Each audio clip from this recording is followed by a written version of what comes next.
Hey everyone, Martin Quick with Quick Graphics here. I'm going to talk about a few tactics I use for bass, and I'm starting to get that winter bite right now. I'm up in northern Wisconsin, and it's starting to kill me. I'm going through my tackle, and I mentioned something that I did last year that was really starting to work for me to a couple of buddies, and they loved it, and they were starting to do it. So I figured it's something worth sharing. I take basic skirts that you can buy. A lot of people like jigging with like Booyah jigs, the big rubber band ball, the great big head, and the weedless tactic it has it on it to keep it from, using in brush piles.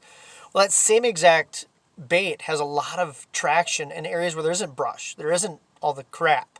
So you can use a hook that's out and open and ready to go. My whole premise though is like when I'm jigging and I'm fluttering and I'm lifting up, dropping, those rubber bands, they kind of sprawl out and they do their thing.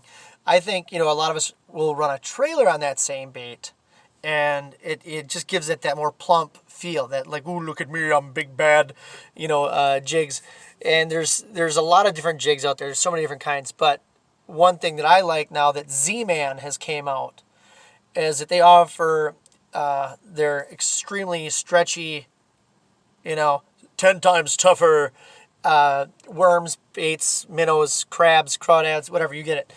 They got them all out there now. And what I like about it is they're very buoyant.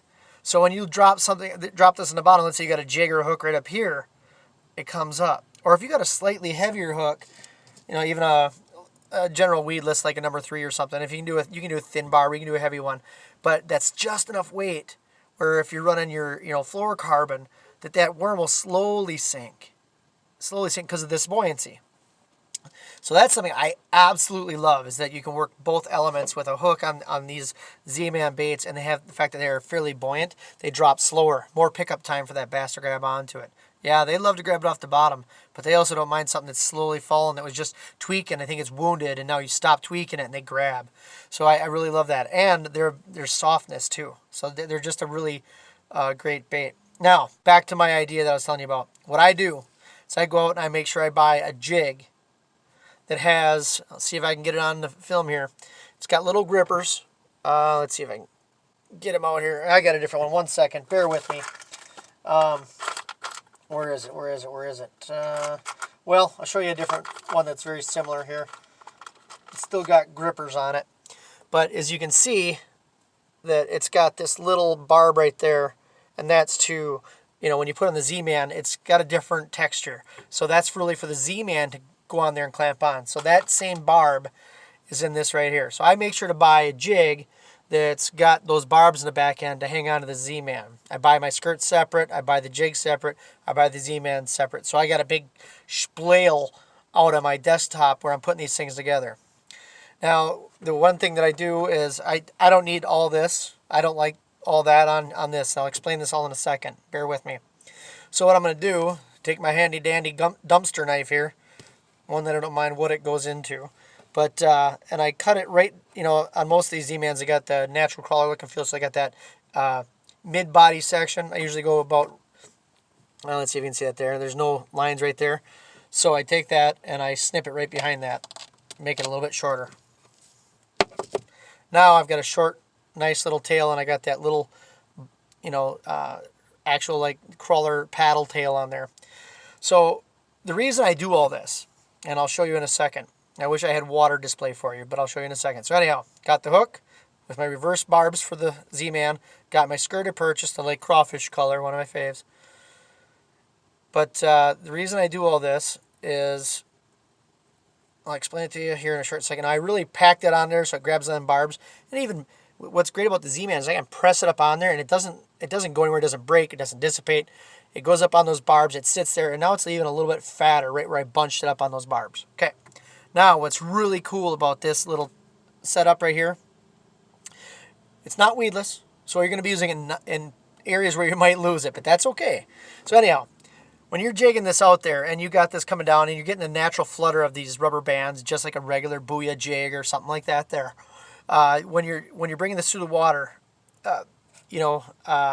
this comes down, and this little tail right here, because it's so buoyant, even though this drops to the bottom, and there's a little bit of weight there, this buoyancy of this tail comes up, okay? And that is just an amazing little thing for them fish. If this is sitting down there and you're jigging it, it stops, and that tail just starts to slowly lift up. They get that one last second of believing that that thing is alive. And it also gives them the ability to, when they're sucking it in, when they go up there, that tail is right there, and it goes, pulls right up in that much easier. So I really love the buoyancy of those Z-Man tails, crawfish, anything. These are pretty cool to work with. So you can use that regular hook on the full crawler and let it slowly drift down, and it has that nice long drift down even if you move it real slow, and it just gives them time to bite. And then this, idea right here is just amazing. I try to buy, it's slightly wired. There's a little flex in it, that hook, but there's enough where you can really give it a good hook set yet. So I try to make sure that I buy that jig that's got the teeth, and it's not a wire-based hook where it's so flimsy. When you set the hook on a big bass, you're not just bending your hook straight. So make sure when you're buying your jigs that you try to get some that are fairly firm. But also, I don't get like the regular jigs here. Let's see if I have one handy. Yeah. Okay, so this is a regular jig, right? And it's got the weedless action on it, and it's got that great big hook. Okay, that is a beefy hook. And what I'm trying to do now is, by simplifying this, when that bass will pick this up and you're jigging it and they suck it up, they will get that hook. But it takes one heck of a hook set. Now, not your average fishermen are going to be out there, and so this is more of your all-around bait to me. An average Joe that is just coming off the shore bank for his first time isn't going to use one of these, because you need a bigger rod, you need better line, you need a better setup, and that's when you're going to be yanking this through the water.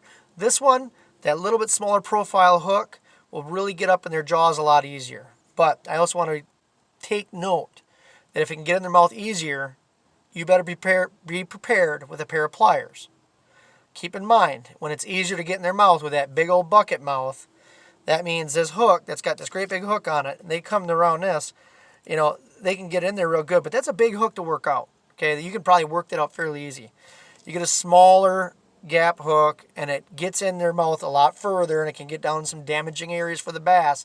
Not so cool. Not so cool at all. So keep that in mind when you're using this. You feel a couple taps, you let them run with it. Don't let them run too long. Set that hook. You can give it a good jar because it's still a good hook, but have pliers on hand so you can make sure you safely take it out of their mouth and not give them too much damage. So with all that being said, I'm going to let you go on that note that you can use these. They're great. I love them to death.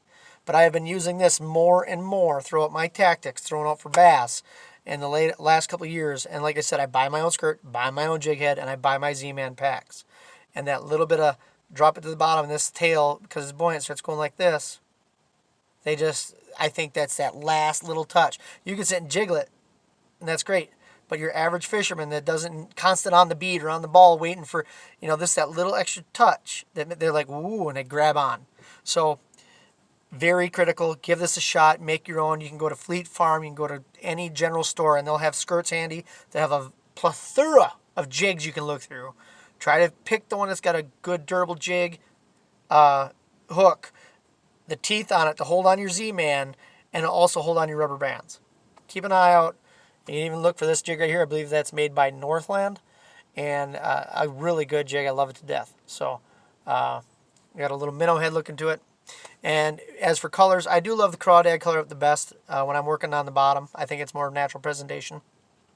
But the color of this, there's so many. Honestly, I try to use, again, fairly natural.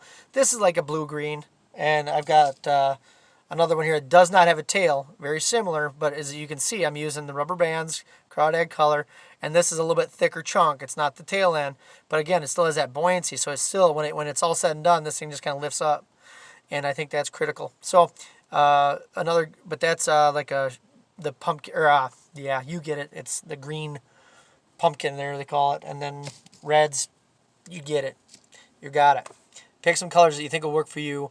Try out that tactic by dropping it on the bottom, working around some of the brush you normally would. It does end up being a little bit less expensive than buying 5 or 6 jigs. So if you're buying some Booyahs or some Dobbins Extremes or whatever you happen to buy, doing it this way by buying 5 jigs in a pack and like 3 to 6 skirts in a pack, and then buying your pack of Z-Man, by the time you put them all together, it's a little less expensive than buying 5 of those all together. So Go ahead, give it a shot, see what it does for you. And if you want, comment below and let me know how it worked for you. Thanks so much.